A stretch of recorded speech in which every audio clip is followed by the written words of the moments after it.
हाँ जी देवियों और सज्जनों, क्या हाल है आपके। तो हमारे पॉलिटी में लास्ट हमने कॉन्स्टिट्यूशनल असेंबली पूरा कर लिया था और कॉन्स्टिट्यूशनल असेंबली में जितने भी फैक्ट्स जो भी पूरे थे सारे बता दिए थे। इससे लास्ट लेक्चर में प्रियम्बल हमारा कंप्लीट हो गया था। उसके बाहर इसमें से कुछ भी ऐसा नहीं है जो आपसे पूछ लिया जाएगा प्रीलिम्स के पेपर में। और बाकी मैं आपको अभी आज पढ़ाऊंगा schedules of the Indian constitution. देखो, शेड्यूल आप ये मान लो किसी पर्टिकुलर चीज़ जो आगे संविधान के अंदर आने वाली है उसकी रेफरेंस के रिगार्डिंग जो चीज़ें होंगी वो पहले मेंशन कर दी, ठीक है। अब जब हमारा कॉन्स्टिट्यूशन बना, जब हमारा कॉन्स्टिट्यूशन कमेंस हुआ, जो कि तारीख थी 26 जनवरी 1950, उस टाइम पर हमारे कॉन्स्टिट्यूशन में सिर्फ और सिर्फ 8 शेड्यूल हुआ करते थे, ठीक है। लेकिन आज के टाइम पे हमारे पास 12 शेड्यूल है।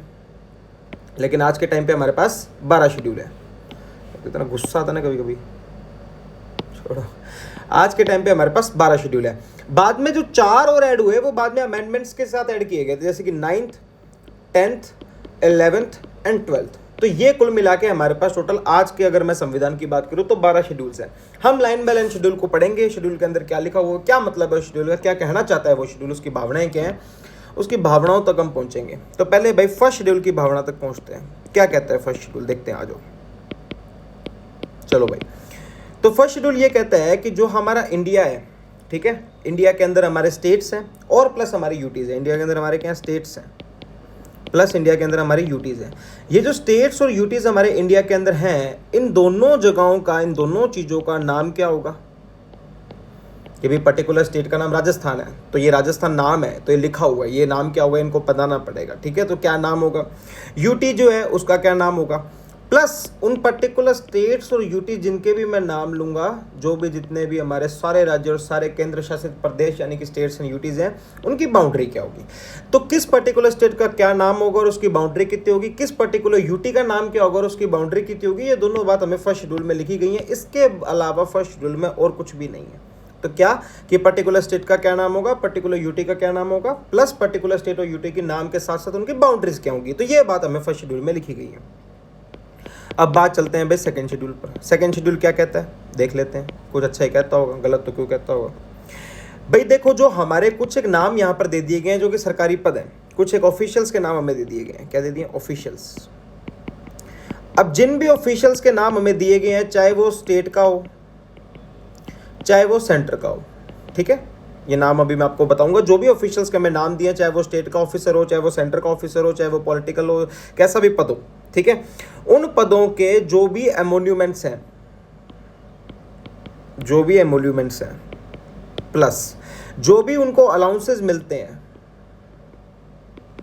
प्लस जो भी उनके प्रिविलेजेस हैं, ठीक है, कुल मिला के ये तीनों चीजों का जो भी पैसा है, मनी है, वो दिया जाएगा कंसोलिडेटेड फंड ऑफ इंडिया से। कंसोलिडेटेड फंड ऑफ इंडिया से क्या भाई, जो भी पैसा वगैरह मिलेगा इनको, जो मैं नीचे अभी लिखूंगा ऑफिशियल्स के नाम, चाहे वो स्टेट का हो, चाहे सेंटर का हो, चाहे वो पॉलिटिकल हो, चाहे वो एडमिनिस्ट्रेटिव हो, या फिर एकेडमिकल हो, जुडिशियल हो, कैसा भी हो, जिनके भी मैं नाम लिखूंगा, उनके जो भी एमोल्यूमेंट्स हैं, जो भी अलाउंसेस हैं, जो भी प्रिविलेजेस उनको मिलते हैं, वो सबको कंसोलिडेटेड फंड ऑफ इंडिया से मिलेंगे, भारत की संचित निधि CFI से मिलेंगे, ठीक है। ये बातें यहाँ पर लिखी हैं। अब वो कौन लोग हैं उनके बारे में अभी बता देते हैं अपने को। देखो, लोग एक तो सेंटर में होंगे, एक स्टेट में होंगे, राइट, ठीक है। तो सेंटर वाले जो होंगे, पहले तो दोनों हाउसेस पकड़ लो, एक तो राज्यसभा और एक लोकसभा, ठीक है। राज्यसभा का जो अध्यक्ष होता है उसको चेयरमैन कहते हैं, और जो उपाध्यक्ष होता है उसको DY चेयरमैन कहते हैं, यानी कि डेप्टी चेयरमैन कहते हैं, राइट। सेम लोकसभा के अध्यक्ष को स्पीकर कहते हैं, और वैसे ही लोकसभा के उपाध्यक्ष को डिप्टी स्पीकर कहते हैं, राइट। अब जो ये स्पीकर और डिप्टी स्पीकर है, प्लस चेयरमैन और डिप्टी चेयरमैन है, तो इनकी तनख्वाह, इनके अलाउंसेस, इनके प्रिविलेजेस भारत की संचित निधि यानी कंसोलिडेटेड फंड ऑफ इंडिया से जाएंगे। एक हमारे जो सुप्रीम कोर्ट के जज होते हैं, एक हमारे जो पोस्ट होती है comptroller and auditor general of India, that is CAG, इन लोगों के खर्चे सेंटर से कहां से जाएंगे, कंसोलिडेटेड फंड ऑफ इंडिया से। वैसे स्टेट के अंदर है और स्टेट के अंदर भी एक संचित निधि होती है, तो कंसोलिडेटेड फंड ऑफ स्टेट से पैसा किसका जाएगा, आ जाओ। एक सॉरी यहाँ पर व्यक्ति रह गया, मैं कैसे भूल सकता हूँ उसको, my bad, president, obviously president का खर्चा भी कंसोलिडेटेड फंड ऑफ इंडिया से जाता है, राइट। अब वैसे ही जैसे यहाँ पर राज्यसभा के चेयरमैन डिप्टी चेयरमैन है, वैसे ही यहाँ पर विधान परिषद के चेयरमैन एंड डिप्टी चेयरमैन होंगे। जैसे यहाँ पर लोकसभा के स्पीकर एंड डिप्टी स्पीकर है, वैसे यहाँ के विधानसभा के भी स्पीकर और साथ में डिप्टी स्पीकर होंगे। ठीक है, जैसे सेंटर में सुप्रीम कोर्ट के जज है वैसे यहाँ पर हाई कोर्ट के जज होंगे। प्लस कैग नाम की स्टेट में कोई पोस्ट नहीं होती, तो कैग का रिप्रेजेंटेटिव कोई नहीं है। वैसे ही जैसे प्रेसिडेंट है वैसे गवर्नर होंगे, राइट। तो इन लोगों की जो तनख्वाह है वो भारत की संचित निधि यानी कंसोलिडेटेड फंड ऑफ इंडिया से जाती है। ये बात आपको ध्यान में रखनी है, ठीक है। तो एक बार रिपीट कर लेते हैं अपने कि किन लोगों की जो सैलरी एमोल्यूमेंट्स अलाउंसेस होते हैं वो कंसोलिडेटेड फंड ऑफ इंडिया में जाते हैं। और वो आप ज्यादा इसमें मत डूब जाना कि किसकी जाती है किसकी नहीं जाती। कभी कभी सीधा सीधा यूं पूछ लेता है कि भाई भारत की संचित निधि से दिए जाने वाले पैसे की बात कौन से शेड्यूल में लिखी गई है, तो आपको पता होना चाहिए। सेकंड शेड्यूल कभी कभी आदमी भूल जाता है, तो इतना आपको समझ में आ गया हो तो बताना। तो मैं दोबारा रिपीट कर देता हूं कि ऐसे कौन से जो पर्टिकुलर पद है, चाहे वो सेंटर के स्टेट के, जिनकी कंसोलिडेटेड फंड ऑफ स्टेट से और कंसोलिडेटेड फंड ऑफ इंडिया से पैसा जाता है। अगर मैं सेंटर की बात करूं तो पहले दोनों हाउसेज, राज्यसभा के चेयरमैन और डिप्टी चेयरमैन, लोकसभा के स्पीकर एंड डिप्टी स्पीकर, उसके बाद comptroller and auditor general of India, president of India and supreme court जज। अगर मैं वैसे स्टेट में बात करूं तो विधान परिषद के चेयरमैन, डिप्टी चेयरमैन, विधानसभा के स्पीकर, डिप्टी स्पीकर, प्रेसिडेंट की जगह यहाँ पर गवर्नर आ जाएंगे, क्या नाम का कोई पद होता नहीं, और सुप्रीम कोर्ट जज की जगह हाईकोर्ट जज। अब हाईकोर्ट जज को एक बार पकड़ो, हाईकोर्ट जज को पकड़ो एक बार। हाईकोर्ट जज में कुछ एक कैच हो रहा है, देखो। अब ये जो हाईकोर्ट जज हैं, हाईकोर्ट जज की जरूर मैं बात कर सकता हूँ, सैलरी है जिसकी हम बात कर रहे हैं, या अलाउंसेज है जिसकी हम बात कर रहे हैं, ये सब तो देखो सीएफएस से जाता है, यानी कंसोलिडेटेड फंड ऑफ स्टेट से जाता है, राइट, क्योंकि स्टेट का अधिकारी है ये जो हमारे हाईकोर्ट जज हैं। लेकिन इन हाईकोर्ट जज की जो पेंशन है, लेकिन इनकी जो पेंशन है, पेंशन सीएफआई से जाती है।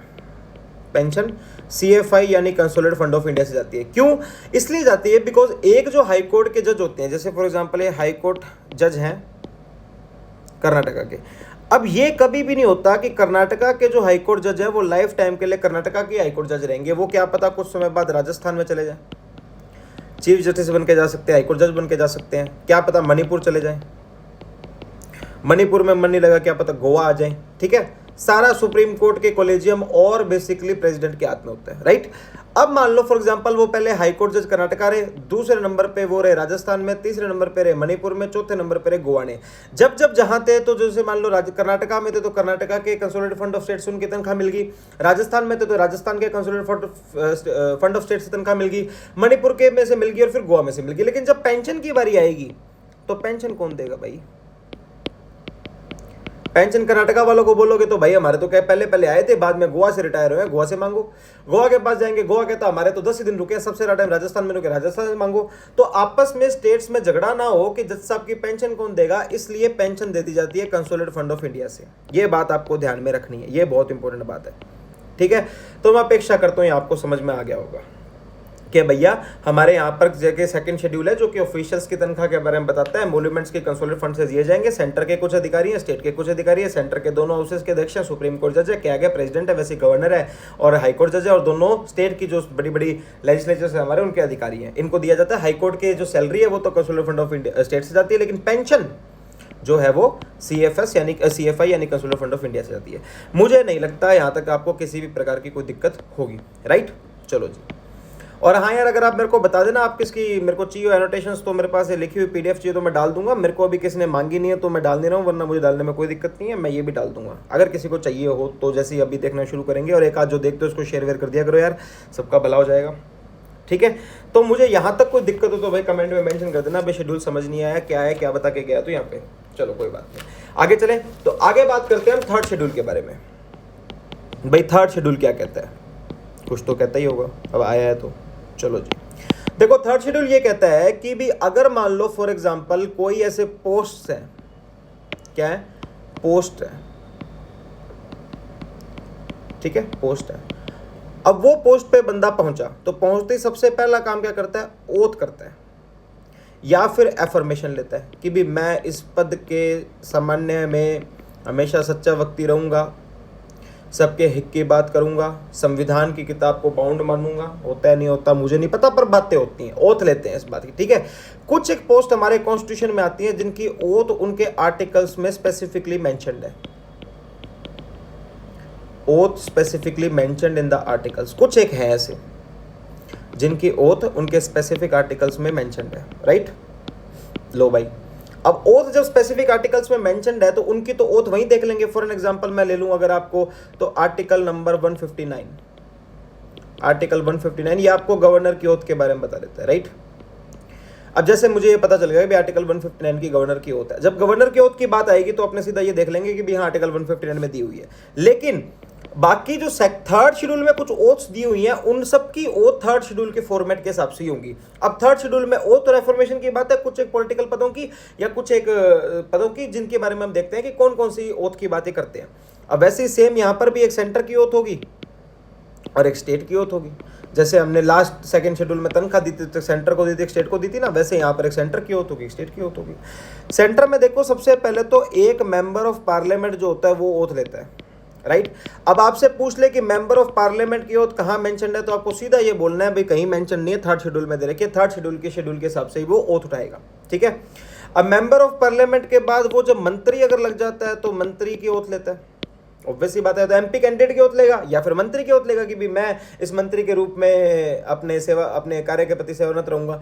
उसके बाद एक ओथ होती है सुप्रीम कोर्ट जज की। ये सुप्रीम कोर्ट जज की ओथ आपसे पूछ ले कोई कहाँ मेंशन है तो सीधा जवाब देना भैया थर्ड शेड्यूल में मेंशन है। एक होती है भाई साहब कैग की oath, comptroller and auditor general of India की ओथ। तो बस ये ओथ होती है कि एक तो भाई साहब हमारे लेते हैं मेंबर ऑफ पार्लियामेंट ओथ लेते हैं कि भी मैं यहाँ से सांसद निर्वाचित होकर आया हूँ। एक अगर उनमें से किसी को मंत्री बना दिया तो फिर वो मंत्री की ओथ लेते हैं कि भी मैं इस पद से निर्वाचित होकर आया हूँ और मैं अपने भारत सरकार के गृह मंत्री के रूप में पद को स्वीकार करता हूँ और इसके प्रतिनिधित्व रहूंगा। तो ये सारी बातें बोल दी जाती हैं। एक होते हैं हमारे जो सुप्रीम कोर्ट के जजेस ओथ होती है, एक होती है हमारे कॉम्प्ट्रोलर एंड ऑडिटर जनरल की ओथ, ठीक है। तो ये बात आपको ध्यान में रखनी है कि हमारे ये ओथ यहाँ पर दी जाती है सेंटर में। वैसे ही अगर हम स्टेट में जाएंगे तो एमपी का क्या हो जाएगा, एमएलए हो जाएगा, तो मेंबर ऑफ लेजिस्लेटिव असेंबली। फिर यहीं का ही मंत्री हो जाएगा अगर कोई फॉर एग्जाम्पल मिनिस्टर की ओथ लेता है। फिर मिनिस्टर के बाद यहीं पर ही हाई कोर्ट का जज हो जाएगा। बस इतनी की बात आपको ध्यान में रखनी है, हाई कोर्ट के जज की, मंत्री की और एमएलए की ओथ। अब यहाँ पर कैग नाम की पोस्ट कोई स्टेट में होती नहीं, क्योंकि दोनों खर्चे चाहे स्टेट का हो, चाहे सेंटर का हो, चाहे ऑडिट हो, चाहे अकाउंटिंग को सारा comptroller and auditor general of India ही करता है। चलो जी, अब थर्ड शेड्यूल में मैंने आपको क्या बताया कि बाकी सब पदों की ओथ तो कहाँ दी जाती है, अपनी पर्टिकुलर आर्टिकल के अंदर। लेकिन थर्ड शेड्यूल ऐसा है जिसकी ओथ हमारे को दे रखी है कि कुछ एक अधिकारियों की ओथ इसी प्रकार से होगी, जिसमें सेंटर में भी है और स्टेट में भी है। पहले आदमी एमपी बनता है, एमपी से मंत्री बनता है, सुप्रीम कोर्ट का जज हो गया और कैग हो गया। साइमल्टेनियसली स्टेट में पहले एमएलए हो गया, फिर एमपी मंत्री हो गया और उसके बाद हाईकोर्ट का जज हो गया। तो इन लोगों की ओथ हमारे दी गई है कहां पर, आर्टिकल 3 के अंदर। फॉर एग्जांपल अगर मैं बताऊं, आप मेरे को बताओ गवर्नर की ओथ क्या आर्टिकल 3 में है, तो आंसर क्या होगा भी नहीं, गवर्नर की ओथ आर्टिकल 3 में नहीं है, वो आर्टिकल 159 में है। फिर मैं आपसे पूछूं कि भी प्रेसिडेंट की ओथ जो है वो आर्टिकल 3 में है, तो इसका भी आंसर होगा नहीं। तो उसकी भी ओथ कहां पर है, हमारी आर्टिकल नंबर 60 के अंदर है। अगर मैं पूछूं वाइस प्रेसिडेंट की ओथ इसमें है, तो आप भी बोलोगे नहीं, क्यों, क्योंकि वाइस प्रेसिडेंट की ओथ भी जो है वो आर्टिकल नंबर 69 के अंदर दे रखी है। तो ये बातें हैं बस बेसिकली कुल मिला के, तो इतना ही है बस थर्ड शेड्यूल, ठीक है। तो थर्ड शेड्यूल आप ध्यान में रखना, कोई दिक्कत हो तो आप मेरे को बता सकते हो। तो ये तीनों शेड्यूल में मुझे नहीं लगता आपको कोई दिक्कत होगी, बाकी आपको पता ही है, मैं ओवरऑल रिवीजन कराऊंगा ये आपका। चलो अब नेक्स्ट शेड्यूल पे चलते हैं, जो है हमारा फोर्थ शेड्यूल। फोर्थ शेड्यूल क्या बात करता है भाई, इसकी भी सुन लेते हैं, ये कहेगा मेरी नहीं सुनी। देखो फोर्थ शेड्यूल हमें ये कहता है कि जैसे आपको एक पता होगा कि हमारा हाउस होता है राज्यसभा, राइट। राज्यसभा हमारा अपर हाउस होता है। अपर हाउस कहाँ पर, पार्लियामेंट में, upper house in the parliament, upper house in parliament. अब राज्यसभा के अंदर क्या सीन है कि जो अपर हाउस इन पार्लियामेंट है, ये यहां के अंदर हर स्टेट से रिप्रेजेंटेटिव्स होते हैं, representatives from every state. Her state से यहां पर प्रतिनिधि जाते हैं, रिप्रेजेंटेटिव जाते हैं। अब जब रिप्रेजेंटेटिव हर स्टेट में जाते हैं तो ये बेसिकली इनडायरेक्ट इलेक्शन होता है। इसको हम और तुम वोट नहीं करते, इनको एमएलएस वोट करते हैं, इनको स्कूल के टीचर्स वगैरह वोट करते हैं, गवर्नर साहब का इनका रिकमेंडेशन होता है। तो ये बहुत सारी चीजें होती हैं, ठीक है। वो बात की बात है जब मैं आपको राज्यसभा पढ़ाऊंगा। अब ये समझ लो कि एक बार को यहाँ पर हर स्टेट से प्रतिनिधि जाते हैं हमारे राज्यसभा में बैठने के लिए। अब किस स्टेट से कितने जाएंगे, किस स्टेट से कितने जाएंगे,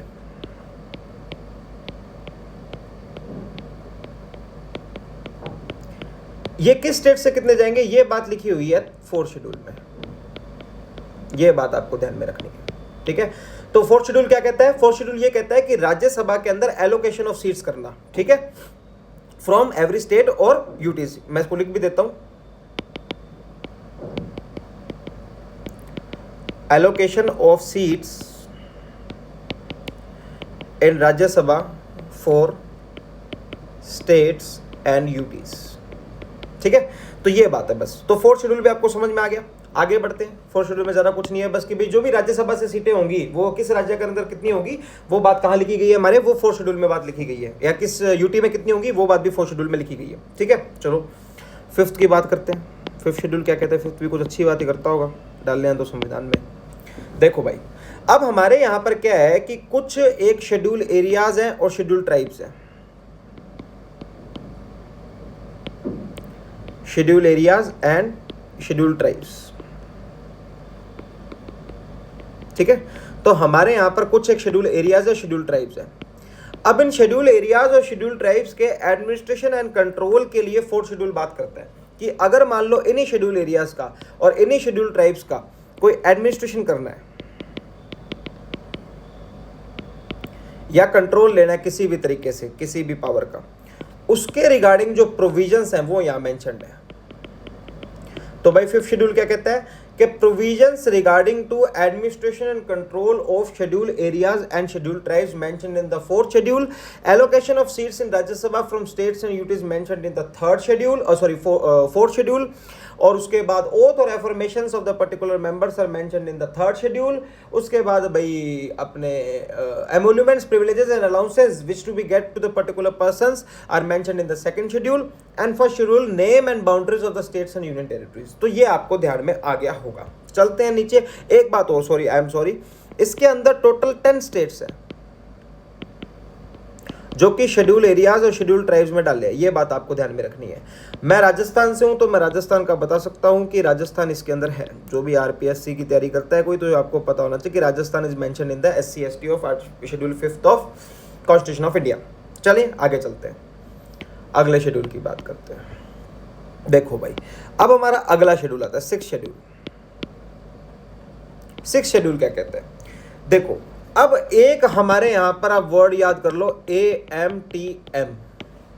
AMTM क्या हुआ भाई, AMTM का मतलब हुआ असम, मेघालय, त्रिपुरा एंड मिजोरम। तो असम, मेघालय, त्रिपुरा और मिजोरम, ठीक है, असम, मेघालय, त्रिपुरा और मिजोरम। अब ये जो असम, मेघालय, त्रिपुरा, मिजोरम, AMTM, ये चार हैं, इसके शेड्यूल के तहत यहां पर ऑटोनॉमस डिस्ट्रिक्ट एस्टेब्लिश किए जाते हैं।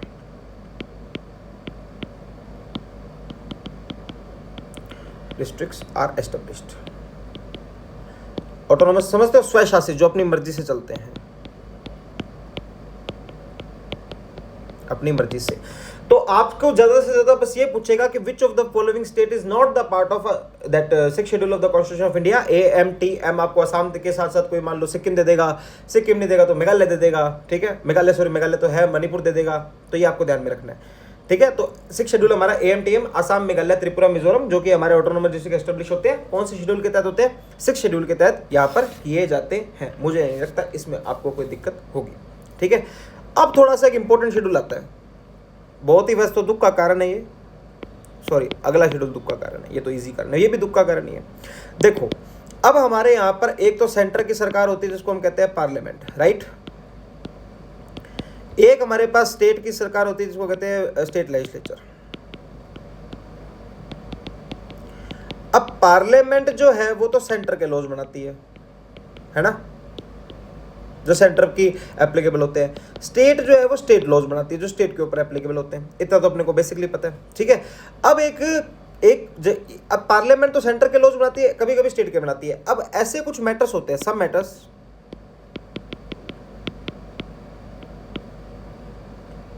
कुछ एक ऐसे मैटर होते हैं जिनके ऊपर दोनों लॉज बना सकते हैं, क्योंकि जरूरी है उन मैटर्स पे दोनों के लॉज होना, दोनों लॉज बना सकते हैं, है ना। तो दोनों लॉज बना सकते हैं। अब जब दोनों लॉज बना सकते हैं किसी पर्टिकुलर मैटर के अंदर, इसको कहते हैं कॉन्करेंट मैटर्स, राइट, ठीक है। तो मेरे को अब ये बताओ कि सेंटर पे कौन लॉ बनाएगा, ये तो अपने को पता चल गया, पार्लियामेंट बनाएगी। स्टेट पे कौन लॉ बनाएगा, ये भी पता चल गया, स्टेट बनाएगा। कुछ एक मैटर्स होते हैं इन पे दोनों बना देंगे, लेकिन वो मैटर है क्या क्या वो तो बताओ कि भी सेंटर किस पे लॉ बनाएगा, वो मैटर कौन सा है। कि भी मान लो सेंटर के पास पावर ही नहीं इस पे लॉ बनाने की, तो रोज रोज वो डिस्कस करे इस पे बना सकते उस पे नहीं बना सकते। तो भाई साहब क्या किया, 3 प्रकार की लिस्ट बना दी गई, एक तो यूनियन, एक स्टेट और एक कॉन्करेंट, 3 प्रकार की लिस्ट बना दी गई। अब ये 3 प्रकार की लिस्ट बना के ये बोल दिया कि यूनियन में जो हम लिख दिए, जितने मैटर्स लिख दिए मैंने, जितने सब्जेक्ट्स लिख दिए, उन्हीं पे ही पार्लियामेंट लॉ बनाएगा। स्टेट में जितने सब्जेक्ट लिख दिए उन पे ही स्टेट लॉ बनाएगा, उससे बाहर नहीं जा सकता। कॉन्करेंट पे जितने लिख दिए उतने पे दोनों कानून बना सकते हैं, और जो जो लिखे हैं उस पे ही बना सकते हैं। इस प्रकार से हमारे ये कुछ ऐसा चेंज हुआ कि कौन यूनियन में तो थे हमारे 97 मैटर्स, ठीक है, और उसके बाद स्टेट में थे 66 और हमारे कॉन्करेंट में थे 47। लेकिन इनको ऐसा लगा कि कुछ एक मैटर्स में स्टेट के पास ज़्यादा पावर है, यानी कि ये मैटर्स कम करो, इसको कॉन्करेंट में डालो। कुछ एक मैटर स्टेट कैसे थे जिन पे उनको लगता था कि यार दोनों अगर कानून बनाएंगे तो अच्छा रहेगा, सिर्फ स्टेट के पास कानून बनाने की पावर नहीं होनी चाहिए, ठीक है। तो इन्होंने 66 में से मैटर्स निकाल के कितने कर दिए, 59 कर दिए। तो यानी कि माइनस कितने कर दिए, 7 माइनस कर दिए। 7 में से भाई साहब 5 तो यहां जोड़ दिए, तो कितने हो गए, इसके तो हो गए 52 मैटर्स, ठीक है। उसके बाद यहां पर 2 यहां जोड़ दिए, ठीक है। ये बात आपको ध्यान में रखनी है। अब आपको इसमें डेटा ज्यादा नहीं या ध्यान में रखना, आपको बस इतना ध्यान में रखना है कि कॉन्करेंट में ऐसे कौन से +5 मैटर्स जोड़े गए हैं, जो ये टोटल 52 हो गए। फिर ऐसे कौन से 5 मैटर्स जोड़े गए हैं, ठीक है। अभी ये जोड़े गए हैं, पहले तो सबसे पहले तो फॉरेस्ट, ओके। फॉरेस्ट के बाद जोड़ा गया है यहां पे एजुकेशन, एजुकेशन के बाद यहां पर जोड़ा गया वाइल्ड लाइफ, ठीक है। तो फॉरेस्ट हो गया, एजुकेशन हो गया, वाइल्ड लाइफ हो गया। एक यहां पर जोड़ा गया है जुडिशियल एडमिनिस्ट्रेशन, ओके। तो forest, education, wild life, judicial administration, plus यहां पर जोड़ा गया है मेजरमेंट यूनिट। तो ये वो 5 मैटर्स हैं जिन पे क्या लगता था इनको कि ये काम करते हैं यार, ये सिर्फ कॉन्करेंट लिस्ट में नहीं होने चाहिए, सॉरी ये सिर्फ स्टेट लिस्ट में नहीं होने चाहिए, इनको साथ में हमें काम करते हैं कॉन्करेंट में डाल दो, ताकि फॉरेस्ट का जो मैटर है उस पर सेंटर की भी पावर रहे कानून बनाने की, एजुकेशन का जो मैटर है उस पर भी सेंटर की पावर रहे कानून बनाने की, जुडिशियल एडमिनिस्ट्रेशन का जो मैटर है उस पर भी सेंटर की पावर रहे कानून बनाने की, यानी कि स्टेट सेंटर दोनों साथ में काम करें। आपको बस ये कुछ नहीं डेटा याद रखना कि 97, 66 और 47 थे, 52, 59 और उसके बाद 99 हो गया, ऐसा आपको याद नहीं रखना। आपको सिर्फ इतना याद रखना कौन से 5 मैटर्स हैं जो स्टेट से उठा के कॉन्करेंट में डाले गए हैं, उनके नाम क्या क्या है, forest, education, wild life, measurement unit and judicial administration. तो ये मुझे नहीं लगता आपको कोई दिक्कत होगी, ये सर आपको समझ में आ गया होगा। चलिए आगे चलते हैं। अब बात करते हैं 8 शेड्यूल की, इसकी 8 शेड्यूल की। देखो ये है सबसे हार्ड, मेरे लिए तो बहुत ज्यादा हार्ड ब्रेकिंग मोमेंट है ये, बहुत ज्यादा। कारण है ना यार, देखो मैं राजस्थान से हूं। अब राजस्थान में भाषा चलती है कि जिसका नाम होता है राजस्थानी। राजस्थान में राजस्थानी भाषा चलती है, ठीक है। और राजस्थान में लगभग जितने भी जगहें हैं, जितने भी हमारे डिस्ट्रिक्ट्स हैं, सब में राजस्थानी भाषा बोली जाती है। सबकी बोलियां अलग अलग हैं, लेकिन बोली तो जाती है, ऐसा तो नहीं बोली नहीं जाती। लेकिन राजस्थानी अभी भी इस 8 शेड्यूल में नहीं है, ठीक है। 8 शेड्यूल में हमारी कुछ लैंग्वेजेस हैं जिनका नंबर 22 है, लेकिन उसमें राजस्थानी नहीं है। अब ये कुल मिला के बस ये करता है कि n भाषाएं, जो 22 भाषाएं 8वीं अनुसूची में यानी 8वीं शेड्यूल्स में हमने रख दी, उसको हमारे संविधान ने रिकॉग्नाइज कर रखा है, यानी उसको हमारे देश ने, उसको हमारे संविधान ने, उसको हमारी सरकार ने रिकॉग्नाइज कर रखा है। जो भाषा तुम्हारे 8वीं अनुसूची यानी 8 शेड्यूल में नहीं है, उसको देश ने रिकॉग्नाइज नहीं कर रखा। जिसमें इतने ज़्यादा ग्रंथ लिखे जा चुके हैं, राजस्थानी रिकॉग्नाइज नहीं है। जिसमें इतनी ज़्यादा किताबें लिखी जा सकती है, राजस्थानी रिकॉग्नाइज नहीं है। वह देश जो कि ज्योग्राफिकल स्ट्रक्चर से सबसे बड़ा देश, वह स्टेट जो कि ज्योग्राफिकल स्ट्रक्चर से सबसे बड़ा स्टेट है हमारे इंडिया का, उसकी भाषा नहीं है इन 22 भाषाओं में। ये है हार्ट ब्रेकिंग मोमेंट। खैर चलो कोई बात नहीं, होगी एक ना एक दिन तो होगी, लोग लगे पड़े हैं। आ जाओ भाई। तो हम इसके अंदर ये देखते हैं कि जो लैंग्वेजेस 22 लैंग्वेजेस है वो कौन सी हैं। देखो 22 में से 14 लैंग्वेजेस जो थी वो तो इनिशियली ऐड कर दी गई थी at the time of constitution, commencement पे ही ऐड थी, लेकिन बाद में बाकी की जो लैंग्वेजेस हैं वो बाद में ऐड हुई हैं। कमेंसमेंट ऑफ कॉन्स्टिट्यूशन पे 14 लैंग्वेजेस थी, यानी कि 26 जनवरी 1950 को हमारे 8वीं अनुसूची में सिर्फ और सिर्फ कितनी भाषाएं थी, 14 भाषाएं थी। उसके बाद मैं बात करता हूं कि आज हमारे पास 22 लैंग्वेजेस है, किसमें, 8 शेड्यूल में। अब ये जो 22 लैंग्वेजेस में से आपको 14 नहीं पढ़नी, बाकी की 8 जरूर पढ़नी है, ठीक है। अब ये ऐसे सिंधी, कोंकणी, मणिपुरी, नेपाली, बोडो, डोगरी, मैथिली, संथाली, ठीक है। तो सबसे पहले इसके अंदर जो ऐड हुई, जो इसके अंदर हमारे फर्स्ट लैंग्वेज ऐड हुई आफ्टर कॉन्स्टिट्यूशन, वो थी कौन सी? सिंधी। अब सिंधी के साथ साथ आपको इसका सिंधी का वो भी याद रखना है जो कि 26 कॉन्स्टिट्यूशन अमेंडमेंट 1967 में ऐड हुई थी, ठीक है। फिर उसके बाद चलो इसको यार मैं एक नंबर नहीं 15वीं लैंग्वेज ही डालता हूँ, 15th लैंग्वेज, ठीक है। फिर उसके बाद 16, 17 और 18th लैंग्वेज ऐड हुई, दैट आर कोंकणी, मणिपुरी, नेपाली। नेपाली को दर्जा है, ठीक है, राजस्थानी को नहीं है। कोंकणी, मणिपुरी, नेपाली। जो सिंधी ऐड हुई थी 15th लैंग्वेज वो तो 21st कॉन्स्टिट्यूशन अमेंडमेंट 1967 से ऐड हुई, और जो कोंकणी, मणिपुरी, नेपाली हुई थी वो 71st कॉन्स्टिट्यूशन अमेंडमेंट 1992 से ऐड हुई थी, ठीक है।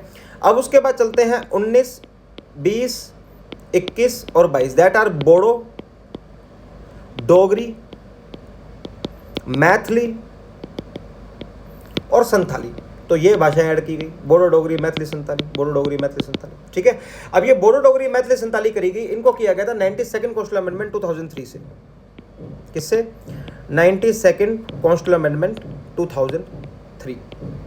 तो आपको मेरी बात समझ में आ गई कि जो हमारा 8 शेड्यूल है वो उन 22 भाषाओं के बारे में बात करता है जो कि हमारे संविधानिक द्वारा रिकॉग्नाइज्ड है। उनमें जब कमेंसमेंट हुआ हमारे कॉन्स्टिट्यूशन का तब वहां पर सिर्फ 14 भाषाएं थी, लेकिन 15वीं, 16वीं, 17वीं, 18वीं, 19वीं, 20वीं, 21वीं, 22वीं 8 भाषाएं इन्होंने बाद में जोड़ी, जिसमें से पहली भाषा थी Sindhi, that was added from 21st constitution amendment 1967। और उसके बाद 15 के बाद 16, 17, 18वां भाषा थी Bodo, Konkani, Manipuri, Nepali, that were added from 71st constitution amendment 1992। उसके बाद थी Bodo, Dogri, Maithili, Santhali, that were added from 92nd constitution amendment 2003, ठीक है। याद रखने में अगर दिक्कत हो तो 21वां कॉन्स्टिट्यूशन अमेंडमेंट 1967 याद कर लेना भाई, कर ही लेना यार, मैं तो मेरी ट्रिक तो समझ में नहीं आएगी, ठीक है। तो मैं दोबारा रिपीट कर देता हूं, 15th language Sindhi, 21st constitution amendment 1967 that was, उसके बाद Konkani, Manipuri, Nepali, that was 71st constitution amendment 1992। फिर उसके बाद Bodo, Dogri, Maithili, Santhali 92nd constitution amendment 2003। तो देखो भाई यहां हमारे आज 8 शेड्यूल्स पूरे हो गए, 8 शेड्यूल्स कंप्लीटेड, ठीक है। अब बाकी के बचे जो 9th, 10th और 11th शेड्यूल है और 12th शेड्यूल है, बाकी का 4 शेड्यूल है वो थोड़े से अच्छे और महत्वपूर्ण शेड्यूल है और उनके बारे में क्वेश्चंस आ जाते हैं, तो वो मैं अगली क्लास में लूंगा। और वो सारे अमेंडमेंट्स ऐड किए गए थे, यानी कमेंसमेंट ऑफ द कॉन्स्टिट्यूशन के टाइम पे वो वहां पर नहीं थे, राइट। तो एक फर्स्ट क्विक रिवीजन मार देता हूँ मैं आपको पता है लास्ट में करवाना जरूरी है, वरना तो मेरे कलेजों को ठंडक नहीं मिलती। तो पहला शेड्यूल हमारे बताता है स्टेट और यूटीज की नेम और बाउंड्रीज और नेम्स क्या होंगे। उसके बाद सेकंड शेड्यूल हमें बताता है कि जो भी पर्टिकुलर बंदे हैं उनको एमोल्यूमेंट्स, उनके प्रिविलेजेस और allowances consolidated fund of India से मिलेंगे, जिसमें होते हैं हमारे लोकसभा के स्पीकर, डिप्टी स्पीकर, राज्यसभा के चेयरमैन और वाइस चेयरमैन, जहां पर president of India, supreme court जज और कैग, और सेम रिस्पेक्टिवली स्टेट के अंदर भी होंगे, लेकिन स्टेट में कैग नाम की पोस्टें नहीं होती, ठीक है। आगे चलते थर्ड शेड्यूल के बारे में बात करते हैं, ओथ और अफर्मेशन। हमारे यहाँ पर कुछ लोगों की ओथ दी गई है, बाकी सबकी ओथ अलग दी गई है। कुछ लोगों की ओथ में सेंटर में होते हैं हमारे एमपी, फिर तो एमपी से बनता है मंत्री, मंत्री के बाद बनता है वहां पर सुप्रीम कोर्ट जज और सुप्रीम कोर्ट जज के बाद कैग। लेकिन स्टेट में यहाँ पर कैग को छोड़ के हाईकोर्ट जज हो जाएगा, हाईकोर्ट जज के साथ हमारे एमएलए और मंत्री हो जाएंगे, ठीक है। उसके बाद कुछ लोगों की जो ओथ होती है वो अलग से दी जाती है, जैसे कि 59 के अंदर 159 के अंदर गवर्नर के, 69 में उसकी वाइस प्रेसिडेंट की और 60 में प्रेसिडेंट की है। अगर मैं फोर्थ शेड्यूल की बात करूं तो राज्यसभा के अंदर कितनी सीटें कहां से जाएंगी वो स्टेट्स एंड यूटीज के अंदर बताया हुआ है, और राजस्थान के अंदर इस हिसाब से 10 सीटें होती हैं, ठीक है, ये बात आप ध्यान रखना। और फिफ्थ शेड्यूल की अगर मैं बात करूं तो बताया कि शेड्यूल एरियाज और शेड्यूल ट्राइब्स होंगे, उनके अंदर उनको एडमिनिस्ट्रेट करने की और गवर्न करने की पावर होती है, और उसके अंदर हमारे टोटल 10 स्टेट्स आते हैं और राजस्थान उसका पार्ट है, ठीक है। अगला शेड्यूल जो बताया गया 6 शेड्यूल, उसके अंदर ये बताया एएमटीएम, असम, मेघालय, त्रिपुरा, मिजोरम, इसके अंदर हम ऑटोनोमस डिस्ट्रिक्ट एस्टेब्लिश कर सकते हैं। 7 शेड्यूल लिस्ट के बारे में बताया गया 97 वेस्ट तो सेंटर में होते हैं, उसके बाद हमारे स्टेट में जो होते हैं वो 66 थे और कॉन्करेंट में 59 थे, ठीक है। और सॉरी क्या कर रहा हूं मैं, यूनियन में 97 है और स्टेट में 66 है, कॉन्करेंट में 47 है। स्टेट से 7 सब्जेक्ट निकाल के उसको 59 कर दिया, 47 + 5 कॉन्करेंट में कर दिए 52 हो गए, 97 + 2 99 हो गए। उसके साथ जो 5 सब्जेक्ट जोड़े गए थे वो हमें जरूर याद रखने थे, forest, education, wild life, judicial, administration and measurement unit. उसके बाद मैं लास्ट शेड्यूल की बात करता हूँ जो मैंने आज पढ़ाया, जिसका मतलब होता है भाषाएं। जब हमारा संविधान एक बना था तब हमारे यहाँ पर कमेंसमेंट ऑफ द कॉन्स्टिट्यूशन के टाइम पे 14 भाषाएं थी, लेकिन बाद में इसमें 8 भाषा और ऐड कर दी गई, that is 21st constitution amendment 1967 से सिंधी, फिर हमारे 71st कॉन्स्टिट्यूशन अमेंडमेंट 1992 से कोंकणी, मणिपुरी, नेपाली, फिर 92nd कॉन्स्टिट्यूशन अमेंडमेंट 2003 से बोडो, डोगरी, मैथिली और Santhali. Thank you very much डटे रहने के लिए मेरे साथ इतना दूर तक। बाकी बेफिक्र रहो, आपको कुछ इसमें से बाहर नहीं जाएगा, मॉक लगा देख लेना, आपको पता चल जाएगा, ठीक है। थैंक यू, मिलते हैं अगली क्लास में।